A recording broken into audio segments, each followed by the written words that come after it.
Hey man, welcome back. Welcome back to another episode of the Jayson Estrera podcast where we talk about basketball as accurate as possible. Now, we've we're going to be talking about levels today. I know that's kind of vague, right? We're going to be talking about how there's levels to this shit, for lack of a term, right? Because I think in this new age that we're in, right, with social media, with all of the content that we get flooded with, now there's AI. um we get flooded with so much, and you got to think, especially when it comes to, these younger generation, right? I think everything is almost in like a gray area nowadays, right? And so we're going to be talking about levels. There's an amount of disrespect that goes around towards certain people and certain names. So we're going to talk about that. We're going to talk all about that today. But before we get into that topic, right? Before we get into that topic, let's see. I know that there was an injury update that I wanted to bring up. Let's see. Oh yeah, here it is. San Antonio Spurs number 2 pick, right? The number 2 pick for the San Antonio Spurs. Dylan Harper underwent surgery Friday to repair a partially torn ligament in his left thumb that he suffered in a workout on Wednesday. And the hope is Harper will be ready for the season opener October 22 in Dallas. Sources tell ESPN. So, injuries have been a big thing. It's always been a thing, and it will continue to be a thing. But really unfortunate to whenever you hear of a young player having an injury before their rookie season start. We don't rock the same clothes, pop the same hose, because there's levels to this shit.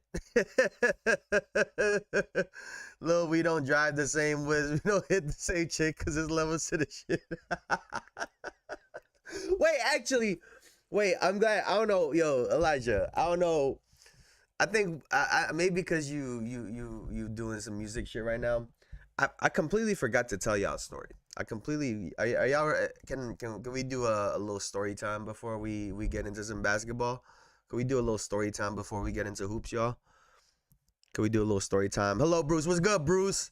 Little buddy, we don't got the same paper. You a motherfucking hater, boy. It's levels to the shit. Yo, what the fuck is going on? Cause levels to the shit. I can't fuck my hoe because it's levels to this. Wait, hold on. So,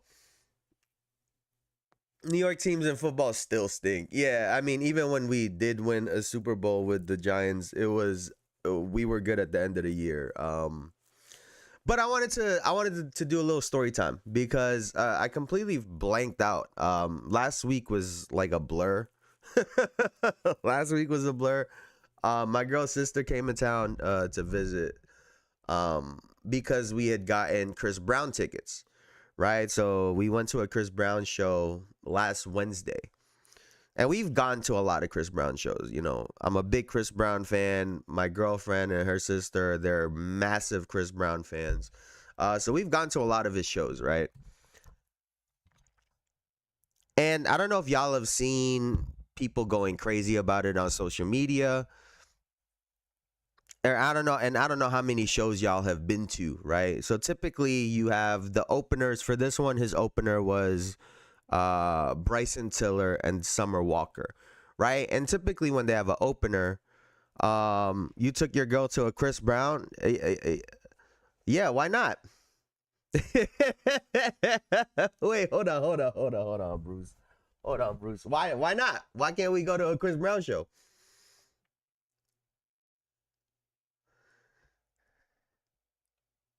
You had her take a picture with him too. Wait, hold on. Who the fuck said we could afford $1,000 for a meet and greet? I don't know who the fuck you think I am. But thank you, I guess. No, we did not take a picture with him. But that is a part of the thing too, right? That is a part of it. But I don't know if y'all have seen on social media, people literally look exhausted leaving his show. And it's not because they're singing and dancing. It's because they're exhausted watching this man sing and dance for 3 hours. When I tell y'all, he got on stage a little past 8, right? It was shortly after 8, right? He got on stage. When I tell you it was 9:40, because I know typically major concerts, they typically end around 11, right? 10:30 to 11 typically is when shows will end. So in my head at 9:40, I'm like, I know he could perform for another hour, but like there's no way on God's green earth he's about to keep singing and dancing for another hour. Brother, 10 o'clock came around, I started yawning, and I'm like, how the fuck do I feel like I'm more tired than this guy? Long story short, right? Listen, I don't condone what happened with Chris Brown and Rihanna back in the day. I will say, she seems to have forgiven him. I think anyone after that still being mad, that's a totally different thing, right? But if that situation didn't happen, y'all, there is no fucking way we would have been able to afford floor seats to a Chris Brown show. Hey, let me tell you something real quick right now, dog. The way that guy was performing, hey, listen, if that situation when he was younger didn't happen, we wouldn't have been able to afford them tickets. I promise you. Because that guy is unreal, dog. He danced and sang for fucking 3 hours straight, bro. It was unbelievable. It was unbelievable.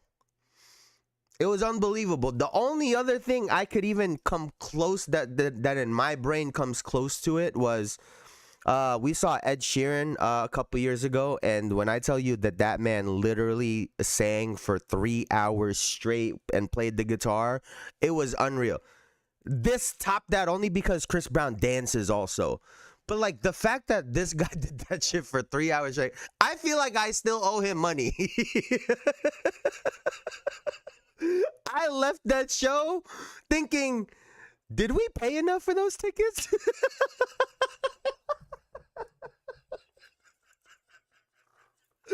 Hey man, yo, you ever see something so good? Like, wait, hold on. I think you need more.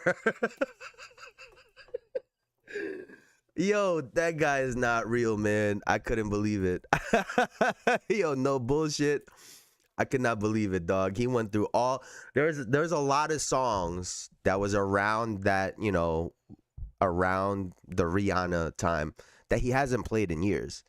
At least in these major concerts at these major venues. So he played everything at the show. It was phenomenal.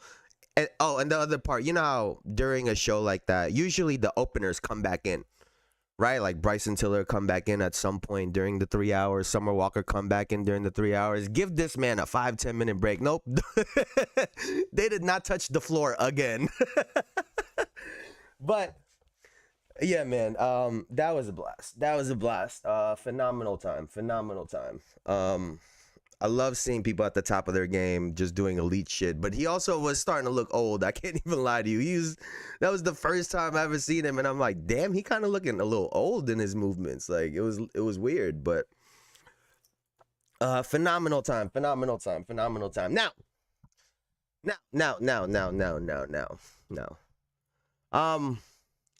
Time to switch gears because, there's, I guess kind of similarly, there's levels to this shit is I think what I've realized in that performance, right? There are serious levels to performing to this music. There's levels to it, right? And recently, that's been kind of brought into question because the YouTube space has been kind of taking over when it comes to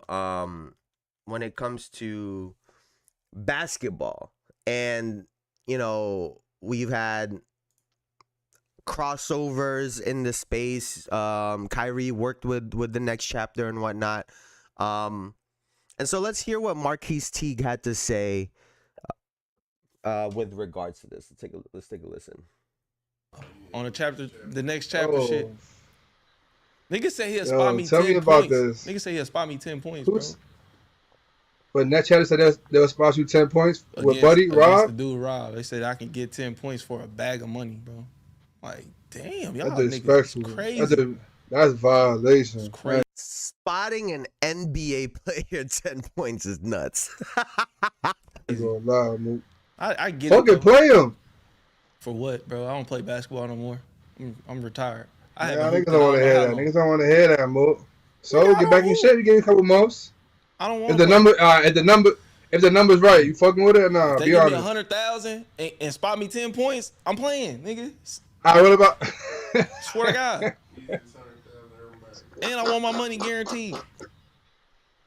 All right, what about 50,000?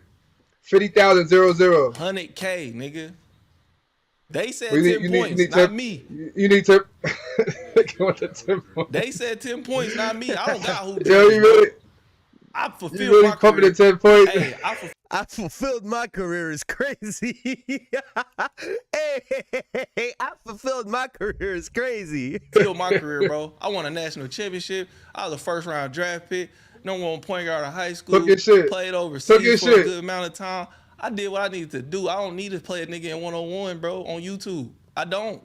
I'm going to go watch them niggas play when they come here, though. I'm going to watch them go to work. Cool. They good, too. They can hoop, boy. They do their thing. My shit is fulfilled, nigga. I don't give a fuck. If they say I averaged 2 points, 3 points, I went to the fucking NBA, nigga. I don't give a fuck, bro. If they get, like... They're hoopers, bro. I mean, not hoopers. We be like, y'all professional basketball players. It's a difference from a So you trying to tell me, hold on, so Nas and Rob is not professionals right now. They're YouTube basketball players. Let's get this correct. I'm asking you, yes or no? Professionals. I can't even believe, and I get why he's asking the question, right? But in real life conversation, I can't believe that that's a real thing with some people. How? No, I'll say Nas is a professional. I give him the big three. He play against other pros in the big three. So you playing big three? You're professional now. You playing 3-on-3. You're professional. I mean, not like not a real professional overseas and all that. I guess you have former pros, but that don't make you a pro just because you're playing against former pros. Because it is 3v3 versus 5-on-5. A lot of people play real professional basketball, so I will. But the rest of them niggas playing 1-on-1, bro. You are a YouTube basketball player, bro. Like, that's not even disrespectful. You're literally play basketball on YouTube. And he said a lot, right? And let's start with the challenge, right? Because to try to spot some NBA player at 10 points, like, you're doing that just to get a reaction, in my opinion. That's the only reason you would go with that type of banter, to try to get someone to jump out the window at you. Right? That's not a real, in my opinion, not a real way to try to get an actual. You're just trying to get a reaction, right? You're trying to get this guy to say something crazy, right? And so that's number one. Number two, there's levels to this. And that's why there are guys that can truly put the game down and be at peace. Because they really put it out there. And that has nothing to do with championships. That has nothing to do with any of that. There are guys that really put the work in to try to be the best version of themselves. And if you do everything that you think you can, it makes it easy to let go.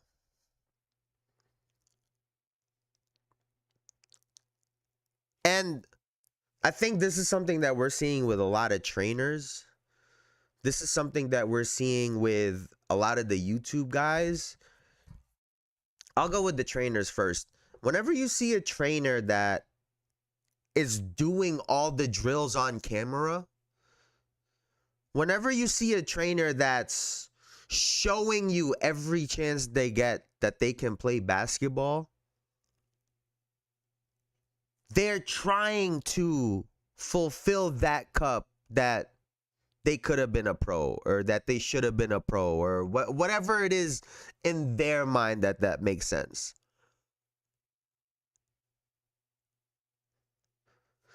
The guys that, the coaches and trainers that, in my opinion, that from the outside looking in look like they really get it, are the ones that aren't constantly showing themselves playing basketball. Because they don't feel that need to prove to everyone else. They don't need everyone to stroke their ego to know that they're good at basketball and know what they're doing. Right? Their satisfaction comes from pushing someone forward, right? Raising someone up. And so that's what the space is getting into. I think when it initially started, right? When the YouTube space, the basketball space on YouTube initially started, kind of like a lot of things, it came from a place of love. Right? Like I remember seeing Devontae Friga earlier on in his YouTube rise, and he was genuinely trying to play professional at some level. Not trying to be an NBA player, but trying to play professionally at some level and just hooping everywhere. Right? As time went on, and these guys are quite literally putting randoms in parks on hoop mixtapes. Think about that. The hoop mixtapes that we saw all of these guys coming out of high school doing was against other high school basketball teams, AAU teams, as opposed to these YouTube guys who do these park takeovers against randoms. You're getting highlights against randoms. And granted, some of these guys on YouTube, they play and they're good because they played some level of high school or college even, or maybe some of them went overseas or whatnot, right? But it still feels like there's this hunger to prove that they belong, that they can play with the best. And on one hand, you have a Kyrie Irving that really supports these guys, right? He fucks with what they do. He talked about how they're in NBA locker rooms. And then you have the Marquis Teague perspective, and he did give them credit that they're good. He's just saying that they're not pros and he doesn't want to play them. I think it just came off a certain way. But there really are levels to this. And I think, what I saw was, don't take retired players. Try to figure out a way to get the 5 best YouTubers against 5 NBA players. It doesn't even have to be the best NBA players. Get 5 NBA players pick the 5 best YouTubers. And do you know where the difference is? Right? I don't know if y'all used to watch End One, or if y'all remember End One, the End One mixtapes, or The Professor, Hot Sauce, Escalade, all of those guys, right? The one that was really good at basketball was Alamo. And he had done tryouts, and he'd try to, he made his run to try to be in the league, right? Because of that clout and that popularity. And they said he was good. physically he just couldn't hang.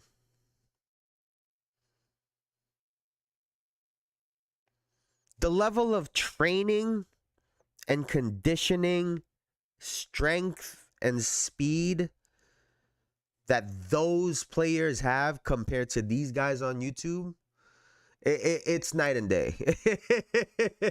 It's night and day. And just off of that part, that aspect alone, they lose. Before you even get to the basketball and the skills and the knowledge and the amount of reads that they can make, it's not even close. These guys have forgotten more basketball than these YouTubers can remember. Right? And I think that is where the stark difference is. And like I said, you know, this will forever be a question, right? This will forever be a question, in my opinion, until someone really puts something together so that these guys can play against each other, so that they can play against each other. Now, to kind of further,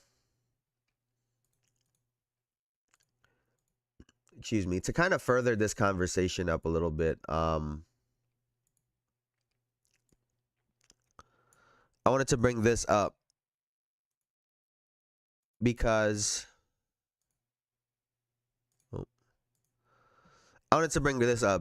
there are reports that, and this had come out before. This isn't something new, actually. But, you know, there are reports that Payton Pritchard pays his friends who play overseas to play tough defense on him in summer workouts.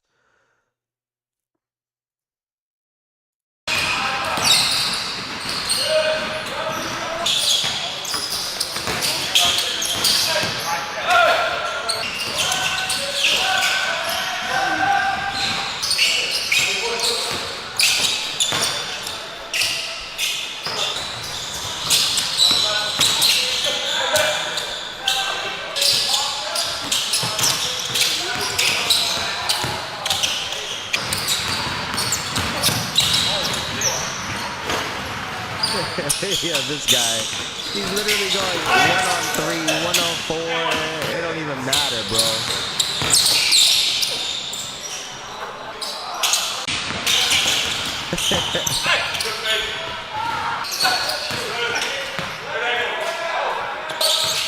Hey, and this is what I'm talking about when there's levels to this.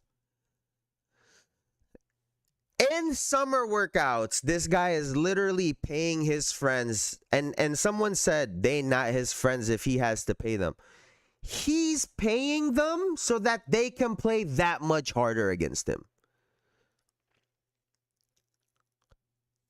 And he's going 1-on-4, 1-on-3, and this guy's the sixth man in the NBA.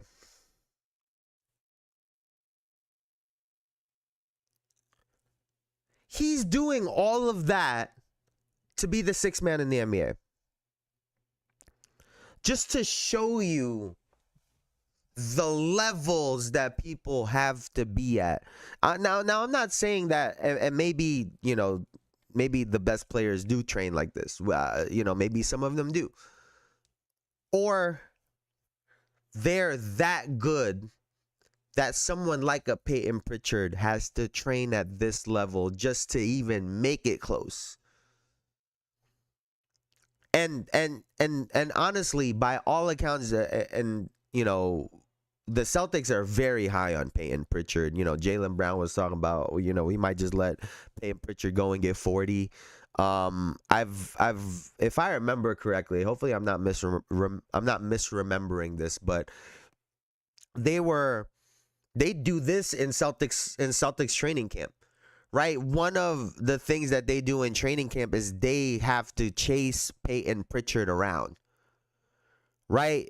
Because of how shifty he is and how quick and how he could stop on a dime, and his handle is crazy. He got all the pivots and the moves and the spins.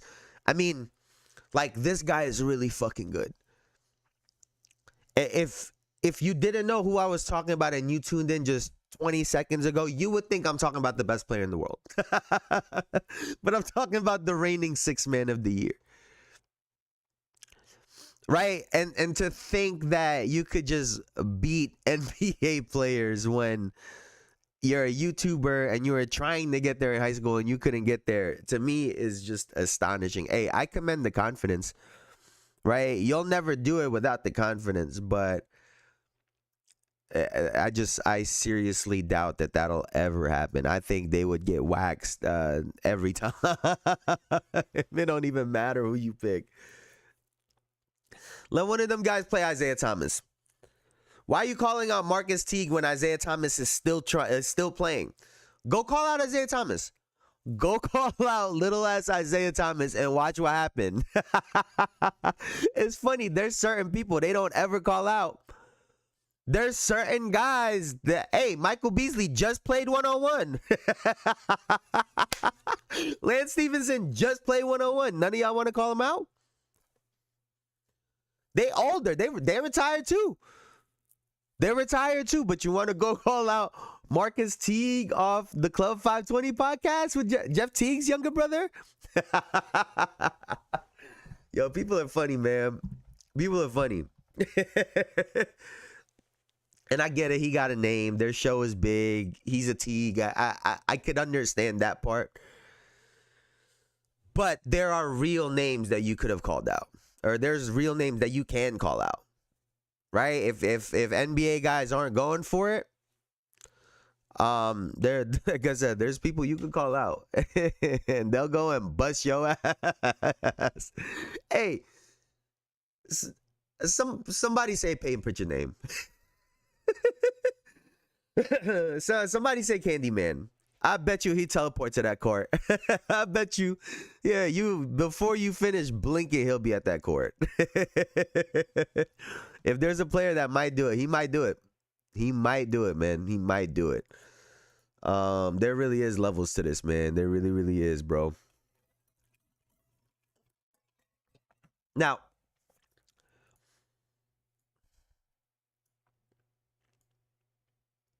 what else we got here? Oh, I don't know if y'all saw this, man. This guy's been getting after it too. Holy. Evan Mobley been going crazy. Evan Mobley been going absolutely crazy. 7 foot tall, man.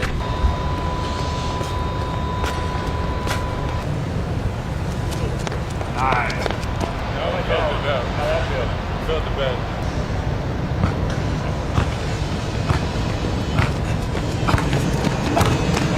So, you know, he's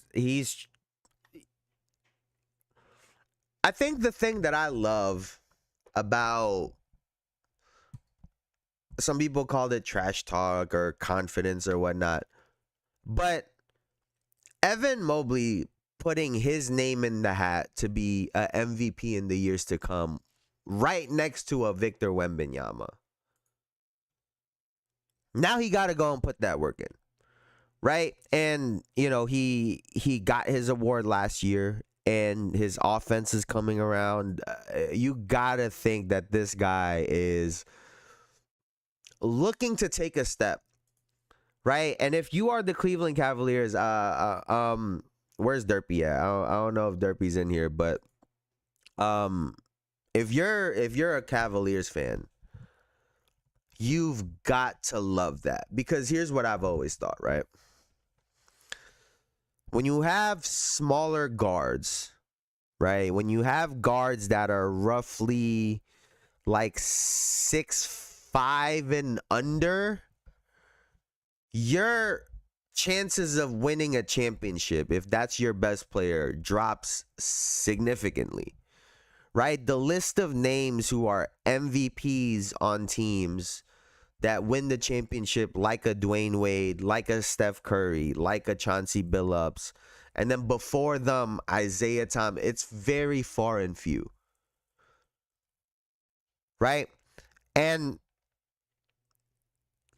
I think if you're the Cleveland Cavaliers, it showed that Donovan Mitchell is unbelievable, but he can only get you so far.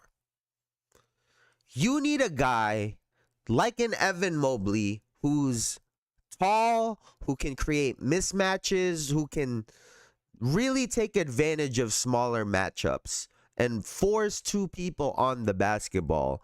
If he can take that leap to an MVP level, and you have Donovan Mitchell who on any given night can give you 50 plus Darius Garland plus Jared Allen, I think you have a great recipe if you are the Cleveland Cavaliers. That's the only reason why I wasn't a true believer in them, because they relied too heavily on their small backcourt. But if you are telling me that Evan Mobley is about to take the leap into MVP territory / Defensive Player of the Year, well, then we got a whole different conversation we got to have about Cleveland. Nah, Donnie team let him down. No, they really did. That man was fighting for his life. But Elijah, like that's how it's always been. That's how it's wasn't it in the finals against when did Steph have like 50 and they lost? Right? It's just when you're a perimeter player and a guard, your ability to, it's just so much harder. It's just so much harder. Steph was having a hard, you see with Steph, when he don't have guys with him who can also dominate, him being dominant by himself, it's still difficult to be consistent and win. Right? As opposed to someone like a Giannis, people talk about he got no jump shot, team wasn't very good. Every year they're competing, it feels like. No matter what turmoil they're going through, because, when you're that big and tall and you demand that much attention every single game, right? You're able to be a difference maker. So if Evan Mobley can make that leap, I really do think that Cleveland got a good one, man. Cleveland got a good one. Now, the thing about these great teams, right? The thing about all of these great teams, and again, we're talking about levels, right? There's levels to this shit.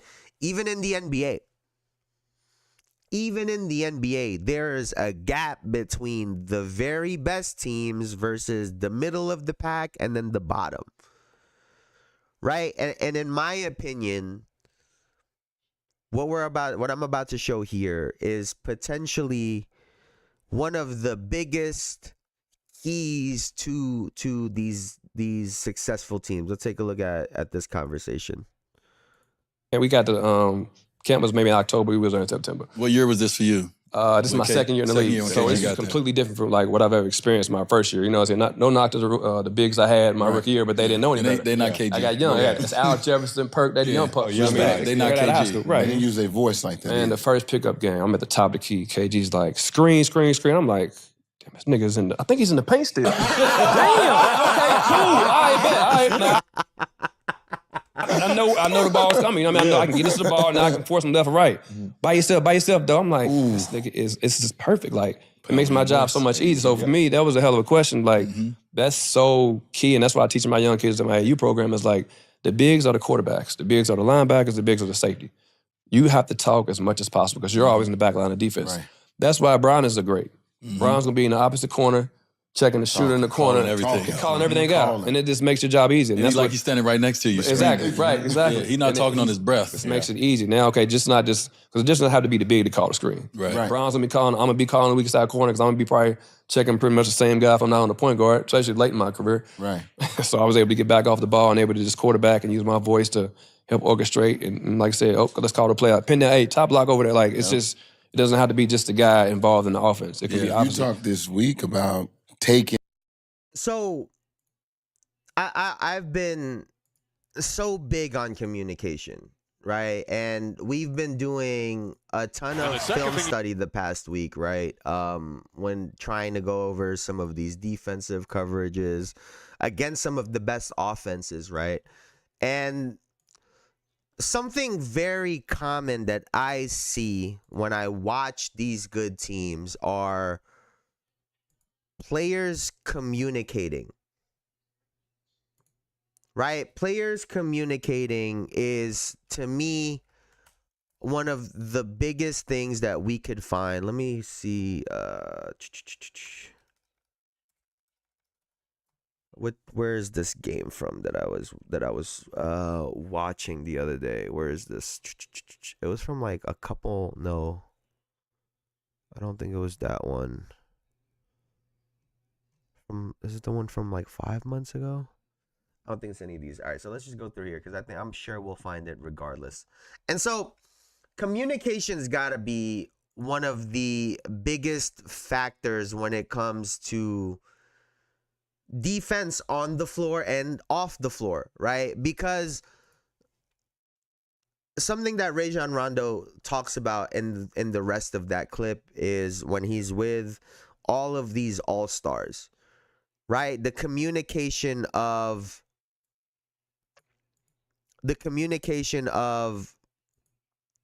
all right, I'm the point guard. I want to get 3 more assists.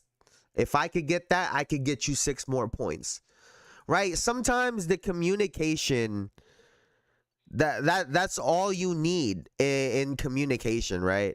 Is someone to do that and having the trust. I think that's the other part in this that's so important, is the trust factor, right? Rajon Rondo was over there talking about Kevin Garnett calling out reads and whatnot. The other aspect in it is trust, right? You have to trust your teammate and the information that they're giving to you and communicating, and to trust them that they're trying to put you in the right position to be successful, and trusting them, right? That they are going to make the right play on their side. Because that's something that I've noticed a lot when it comes to the Oklahoma City Thunder is the trust factor, right? You will see guys completely trust their teammates to read, react, and make plays. And I think that that's like a really massive aspect of the game that, you know, everyone talks about making moves. Everyone talks about training all these dribble moves. And I don't think things like this get talked about nearly enough. OKC's getting kind of bodied in the beginning of this game. This is from the finals, I believe. But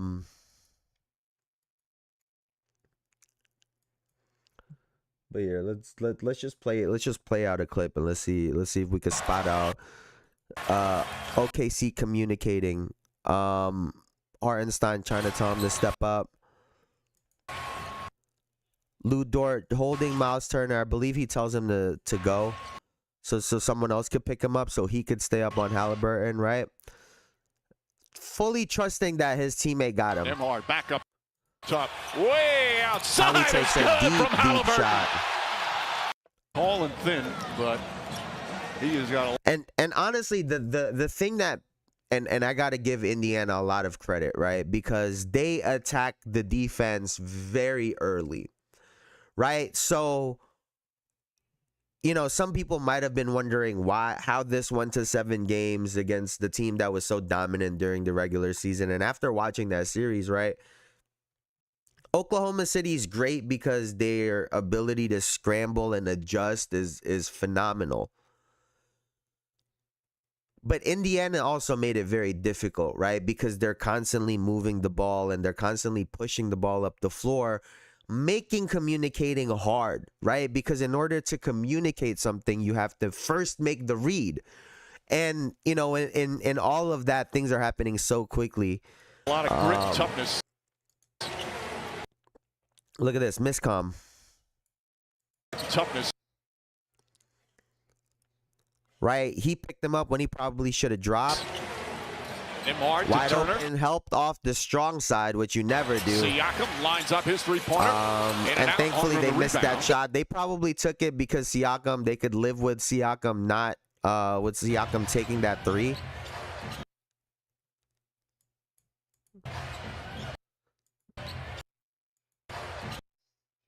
Let's see right here. I'm watching Lou Dort in this situation. I'm not, just so y'all know, I'm not even watching the ball. I'm actually watching Lou Dort in this situation as Nembhard clears. Neesmith is spacing. You see Lou Dort recognizes what's about to happen, that they want to double in this situation. So Dort is now the low man, trying to help out. Directing the offense. Turner wide open, foul line. Nice soft. Honestly, you just got to give Tyrese Halliburton a ton of credit in this play for being patient, right? He was being patient because honestly, OKC, in my opinion, they read this pretty well, right? They wanted to double the basketball, and Lou Dort Halliburton is stepping up to try to help this. He can't overcommit because then he could skip it over the top. Halliburton does the right thing by, not making the hard play, right? Because he understands that Miles Turner can not only hit the shot, but if anything, he can go hit the corner. Turner wide open, foul line. Nice soft touch. Complained about that. Right? So you could see where, in certain scenarios, how OKC's communication can really help them. And in other times, when you have a team that's kind of just running at you like Indiana was doing a lot of times, it makes that part very difficult, right? But when you look throughout the season, Hartenstein did a lot of that as the center. Hartenstein was directing traffic a lot of the time. Trying to be the paint protector, the rebounder. So a lot of times you'll see him push guys to the right spot, communicate where to go, and so on and so forth. So he did a phenomenal job of that. And honestly, I really missed that as a Knicks fan because, man, we could have really used that. Like, we could have really used this. Let's see.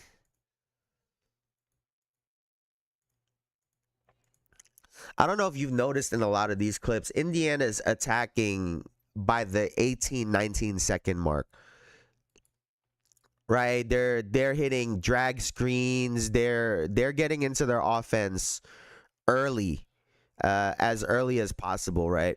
And because I was watching a lot of clips for OKC over the weekend, I gotta say, I really think that Jalen Williams.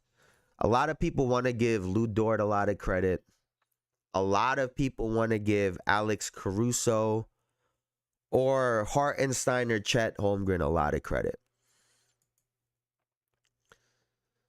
The Oklahoma City Thunder's decision to consistently have Jalen Williams as the low man was game changer. Right? Because he had enough size to contest bigs, and he would fight to really contest them and be in the right spot. But he could also get out to that corner shooter. So if you're the Oklahoma City Thunder, these guys have full trust. Right here. Right, so we got a naked side pick and roll with Toppin and Halliburton. Naked meaning we have an empty strong side corner open. Right, teammates. We're overloading this other side of the floor. Obi Toppin is clearing opposite side corner. Right, Lou Dort says, "All right, well, let me load up on the strong side." They communicate this. Halliburton, step back, three-pointers up, shot and force a tough shot, right? So, I really do think Jalen Williams being in that spot a lot of the time was amazing. And what it did, right, was this, right? When you were watching them throughout the finals, The fact that they were able to leave Jalen Williams here, right? Because they trusted his ability to read the cuts, the drives, and to get out on the shooter, Alex Caruso was all over the floor, right? We saw Chet Holmgren have an ability to be all over the floor. And so I really do think that Jalen Williams was the person that allowed these guys to really be aggressive on defense. Right? Look at how aggressive Alex Caruso's being on the ball. Right? He's not even, fuck Halliburton. Like, let me shade this just so it's an uncomfortable pass, knowing we could scramble and get back. Halliburton, McConnell, chopping three. And you are forcing scramble basketball, right? This is as good of a shot, honestly, that they probably could have gotten in this situation, or they could have attacked again. Right? He kicks this out. You could have made one more pass. Alex Caruso making that read and not committing. What you'll see a lot of guys do is they'll overcommit to this shooter, and there are some shooters who will last minute pass this off because typically 21 will stay, 7 will stay, 8 will stay, right? So if he were to commit to this on any other team, Halliburton is probably having a wide open 3-point shot. But Alex Caruso, understanding the situation, gets out to him, and then what does he do immediately? Turn around to try to get a body to box out. So all of those little nuances and details are really what makes the Oklahoma City Thunder so good, right? You allow Caruso to be a roaming, to be a roamer.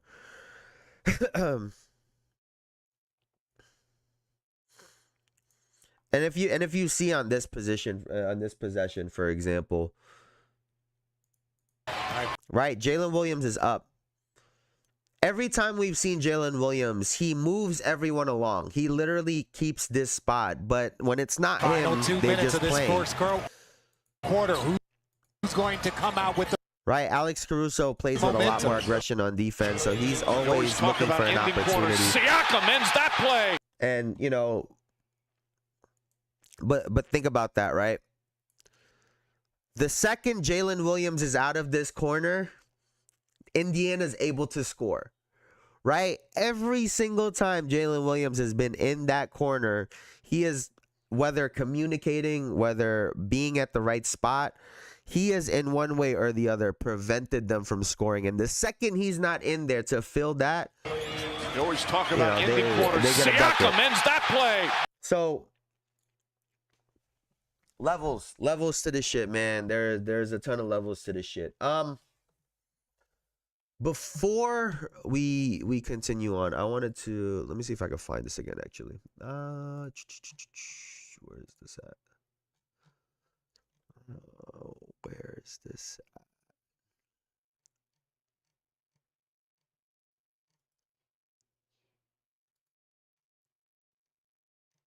Because reportedly, Jayson Tatum is making an incredibly speedy recovery.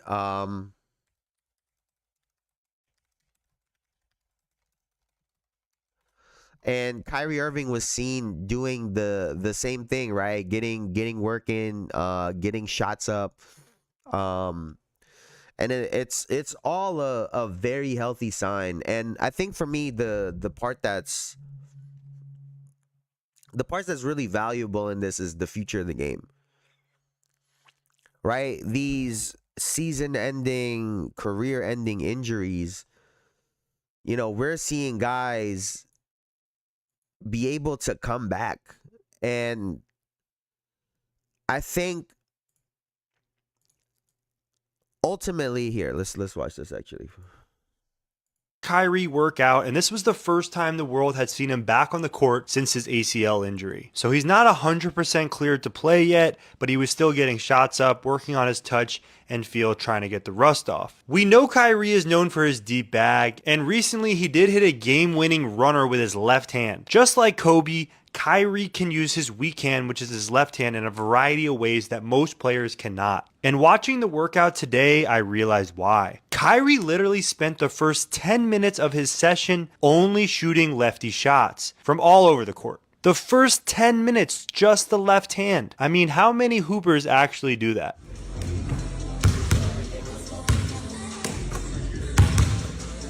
I mean, this guy is just Kyrie Irving so good at his craft. This really makes me excited for the future of the league, right? That hopefully there's a better balance between training and recovery and keeping these guys healthy, and that guys' ability to recover from these major injuries are a lot better, and they can come back a lot faster. There were reports because when Jayson Tatum was at a was it Bradley Beal's wedding, I believe, he was training at the college nearby, and they said he looked unbelievable, right? They can't believe the progress he's made off of that torn Achilles. So, you know, I still, the thing I worry is when NBA teams see that, they get fucking horny and they want to get these guys out on the floor as soon as possible because they want to make their money. And I really, really hope that they don't rush these guys back on the floor, right? I really, really, truly hope that they take their time, let these guys really, really physically be ready to play the game of basketball, because we've seen too many times what happens when they come back too early. It typically leads to more injuries. And, you know, for a league that is so into statistics, right? For a league that's so into statistics, it's unbelievable that they keep missing that aspect every single time. Now,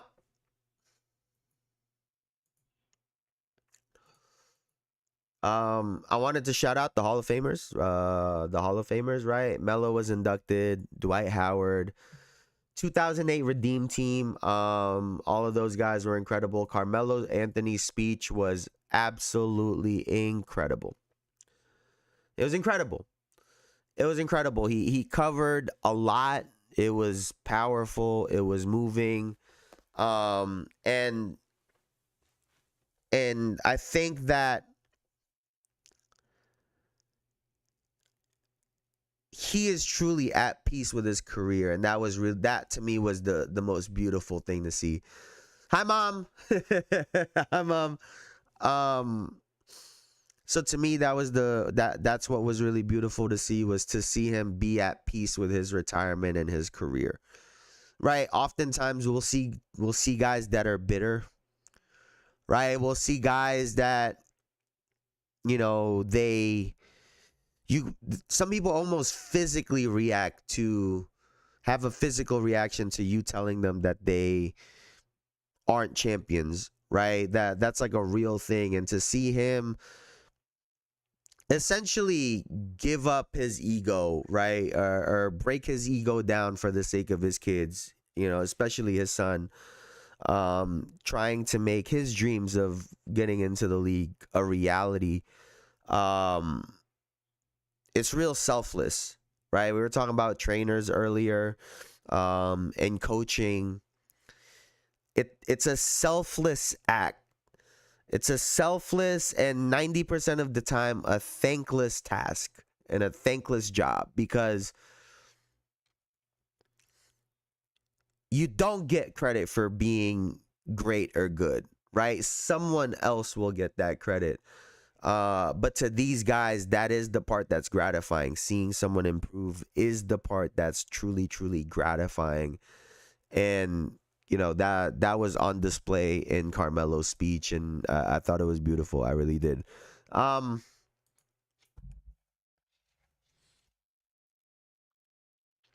Now, last thing before I get out of here. One more thing before I get up out of here. There was a big thing about Angel Reese recently. And some comments that she made She said, I'm not settling for the same shit we did this year. I'd like to be here for my career, but if things don't pan out, obviously I might have to move in a different direction and do what's best for me. We have to get good players. We have to get great players. That's a non-negotiable for me. And she was benched for the first half of a game. She had to apologize to her teammates. And she is again getting backlash. I think she was wrong for saying it in public. That's something you keep in-house. That's something you say to coaches. That's something you say to your teammates, right? That's something you say to their face. I wonder if she feels the pressure because Caitlin Clark, who didn't even really play this season, her team's in the playoffs. And I wonder if this, in a weird way, was almost in response to the fact that the Indiana Fever were about to make the playoffs. And Caitlin Clark wasn't even playing. And all I'm going to say is LaMelo, Trey, etc. say nothing. Her job is to play basketball and not to be this guy's spokesperson. I will say, though, Elijah, and guys do get a lot of flack for this, too, is the men ask for trades all the time. They do get shit for it, but it happens. Now, they don't go about it in this way, right? Because why she shouldn't have gone about it this way is you could potentially play with these women again. Even if you get traded or go to another team, there is a chance you play with these women again. These coaches, these staff, that's all a possibility. So you don't want to burn those bridges. And the other part in this too is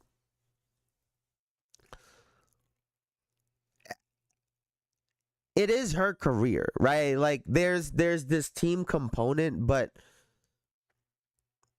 it kind of is everyone for themselves, at least when it comes to building your career. And we've seen different people go about it in different ways, right? I don't know if there's a right or a wrong way. People just have different ways of dealing with things. I just wish she didn't. I wouldn't have cared if she only spoke about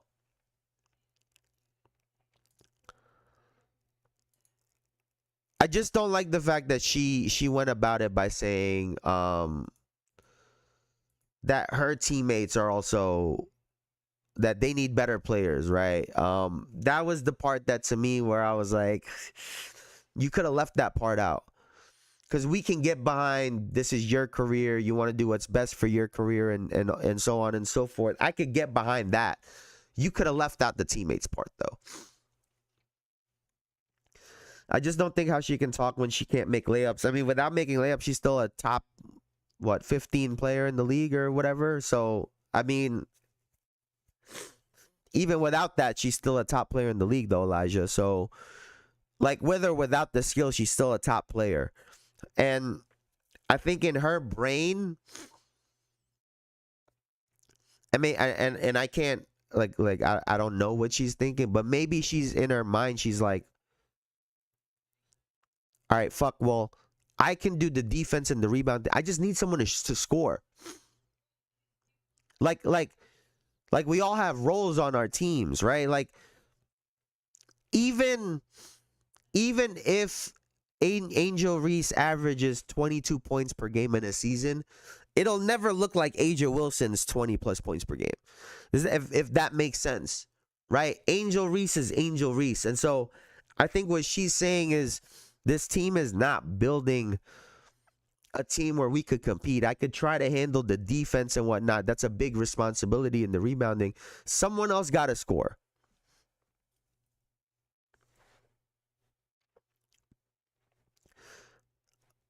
I don't give a shit tired of all these players' mouths. We don't pay her or Paul George or Draymond to talk.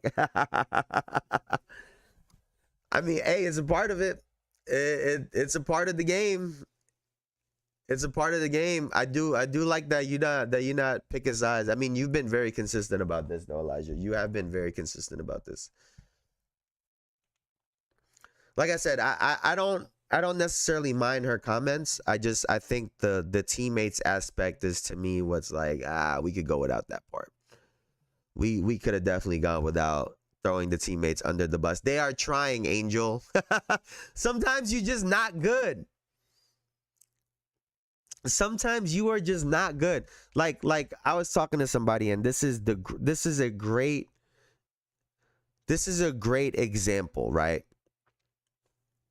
If two people run a 5K, right? A 5K is 3.1 miles, right? If two people run a 5K, both of them run as fast and as hard as they can for that 3.1 miles. One person who's been training, they run every day, they've been doing this for years, runs it in 17 minutes. I've seen people run it faster. Let's say 17 minutes. Extremely fast. 3.1 miles in 17 minutes. The other person runs it in 29 minutes, which is their PR. Both people ran at 100% of their effort.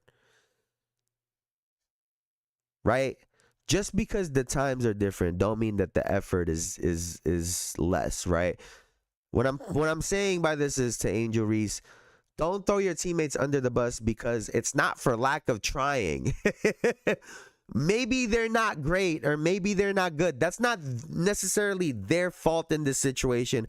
It was on your team to make a better roster. Don't throw the teammates under the bus in that sense.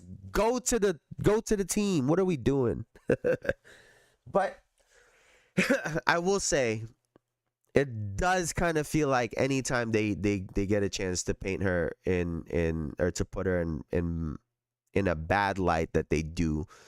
So I don't know, man. I feel like it's such a touchy subject every time the W gets brought up, but the playoffs start pretty soon, I believe, right? The playoffs are starting soon, but that's going to do it for me for now. I will be back on Wednesday. Man, thank you guys so much for hanging out with me. Elijah, you are the GOAT. Mom, thank you. Bruce, I appreciate you so much. Thank y'all so much, man, for hanging out with me. Y'all are the best, man. I really, really, truly appreciate it. Y'all could have been anywhere on the internet, but y'all were here with me. And I appreciate you for that. So thank you so much. I will see y'all on Wednesday. Y'all have a great rest of y'all day. Thank you so much, man.